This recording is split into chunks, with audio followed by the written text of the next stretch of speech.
So we're into the new year, and our form has gone to hell. Join me on the other side, and let's get into the Robins revival.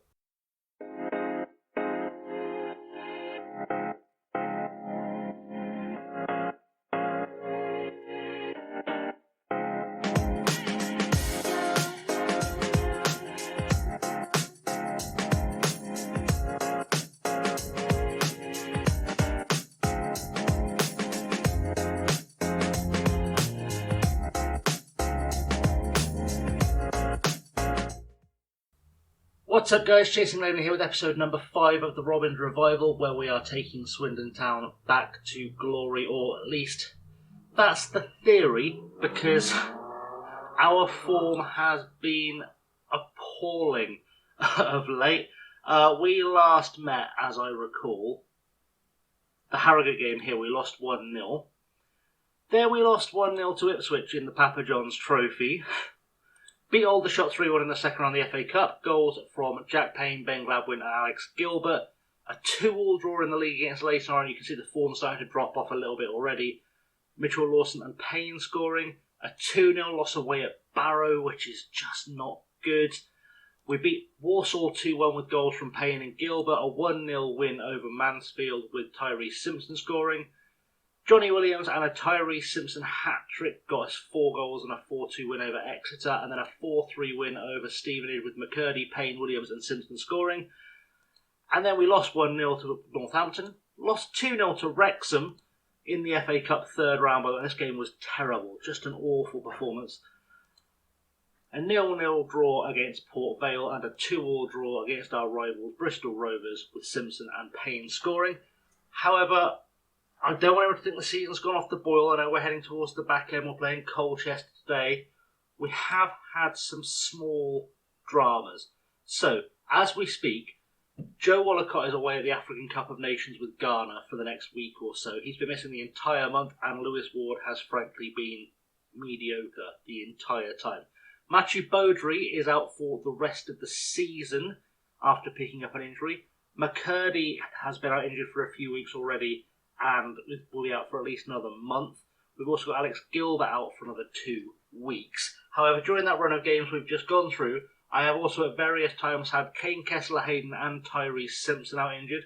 Ben Gladwin has been injured for several of those games as well. Romany Critchlow was injured for a couple of those games. It's just been injury crisis city. This is actually the closest I've had to a full squad of any kind that's not filled out with youth teamers in quite a while. And actually, just to demonstrate how desperate things have got in terms of the injury crisis, I've had to use, at least on the bench, a lot of our youngsters. I've had to sign a lot of the grade out, or a few of the grade out players. You can see them in both squads here. I had to sign a few of the grade out players just to fill out a bench, which has been somewhat impressive by any standard. It's not been going terribly well. However, we are only about 4.5 months really away from being able to actually finally sign some players. I have made a bit of a shopping list already. That will obviously evolve as more scout reports come in. Remember earlier in the season I started scouting all the players who were out of contract. Hopefully they will start coming in and we can make plans for next season. By next episode, which we'll talk about obviously when it comes round, also our youth candidates look like coming through. We've had our preview. We've got a top prospect in centre midfield, which is great because my shopping list, which I have written down in front of me, I'm looking for about 4 centre midfielders at the moment, purely because of contracts running out, players who are sort of past it, more depth, that kind of situation. There's also 2 apparently good attacking midfielders we should keep an eye on, which again is another position I was looking to improve. And we may have a good goalkeeper coming through, which is great because I've had 1 goalkeeper for the last month. So the sooner we can have that extra goalkeeper coming through the youth team, the better. Anyway, let's go play Colchester, see if we can get a win, start turning the form around. As things stand in terms of the league, we are currently still top, but we are only 5 points clear now. We were 10 last episode, which kind of shows you how things have switched. But Tyrese Simpson, our absolute hero of a man who just seen still on goal scoring form. Tyrese Simpson is now on 32 goals in 32 appearances. And as things stand, last I checked at least, Ipswich still haven't renewed his contract. We might still have a chance of getting. I don't know why they've not renewed his contract, because Ipswich currently are sitting fourth in League One, which admittedly not too shabby.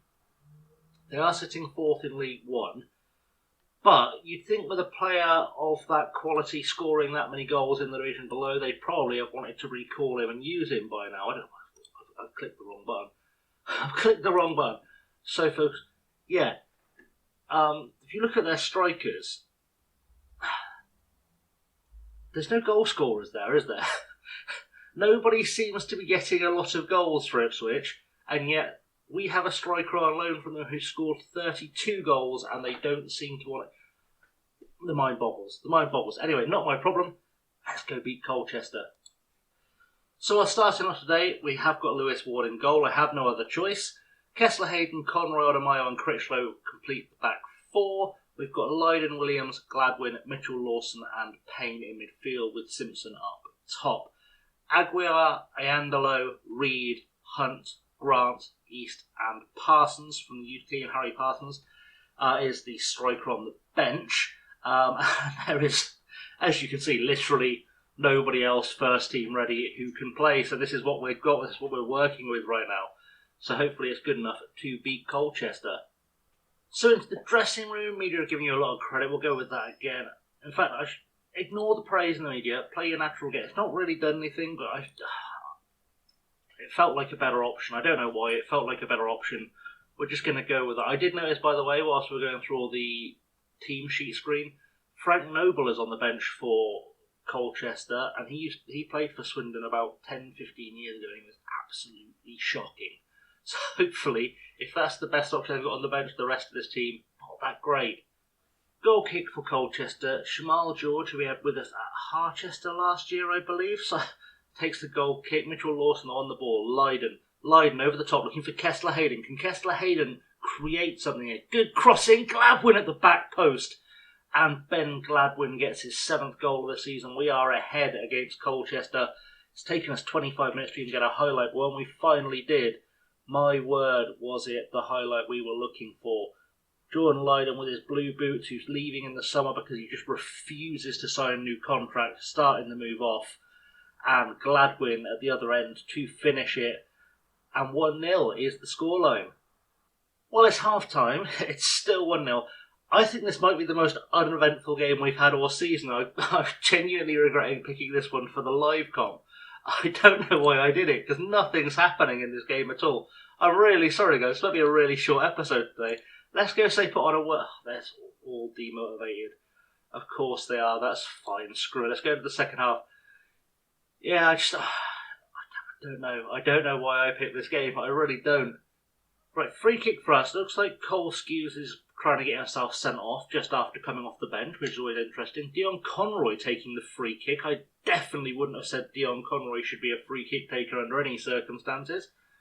I don't know why Johnny Williams didn't take it, but there we go. One of the quirks of the game, I guess. And as things continue, it's looking like Tyree Simpson just isn't having a good game. Which, he's probably quite tired, to be honest. He's played quite a lot of minutes this season. He may have to come off, though. Right, ball over the top. Freddie Sears is chasing it down. Dion Conroy picks it up. Back to Ward. To Odemayo and back to Ward again. We are making a sub as we speak. We'll wait for a sub to happen. Payne is coming off for Aguiar because he's the best guy to fill in. And Payne is looking tired. Simpson. Ball forward to Gladwin. Gladwin back to Payne. Payne through to Mitchell Lawson, who is through. Can Mitchell Lawson? He can't. He's put it straight into the hands of Shamal George.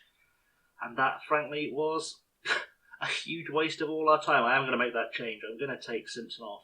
I'm actually going to put Harry Parsons on because why not? We're 1-0 up. And Harry Parsons apparently can play as the pressing forward, so we'll see what he brings to the side. Right, Smith with the ball forward for Colchester. Williams heads it away. Lydon picks it up, heads it on to Parsons. Parsons tries to find Aguiar, and it's a terrible pass from the youth team on his debut. I mean, to be fair, he was looking for another player who wasn't good enough to read the pass, so my bad. But Aguiar gets in with a tackle. Judge with a shot from range. And I guess that's the price we pay for sending on 2 kids from the youth team in the same game. It wasn't comfortable. Aguiar's played enough games this season that he shouldn't have been uncomfortable. And it was a good tackle as well. Just, there was no one there to help him out. And now we've got 2 minutes left of the game, and I'm relying on a 19-year-old striker to try and get me a winning goal. And I feel like I've made a huge mistake. And well, that is full time. It is 1-1. That was such an uneventful game. I'm really sorry, guys. I wanted to deliver a bit more entertainment than that. Sometimes Football Manager just does that. It was disappointing considering we're on top and had chances. There's kind of nothing else I can say there. It was disappointing considering we had chances. Right, stick with me. We'll work out who we're playing in the next game, and then we will wrap things up. Okay, so as long as we're not fired by them because something's gone awfully wrong. Our next episode, which will come tomorrow, we'll be playing Crawley away. I know everyone hates Crawley because they're one of those clubs that just seems to always find money from somewhere. But we are going to play Crawley in our next episode, so that will be tomorrow. We'll see what happens. Hopefully we'll get some nice green dots here as players start returning to fitness. The police have come to arrest us for that poor performance, which is always a good sign. Anyway, guys, thank you as always for watching. I have, as always, been Chasing Lamey, and I will see you all very soon. Thanks for watching. Don't forget to like and subscribe. I haven't reminded you to that yet. Like, subscribe, leave comments, all that good stuff. Share it with your friends. Do all that good stuff. You know the drill. Anyway, cheers for watching, guys. See you very soon. Have a good one.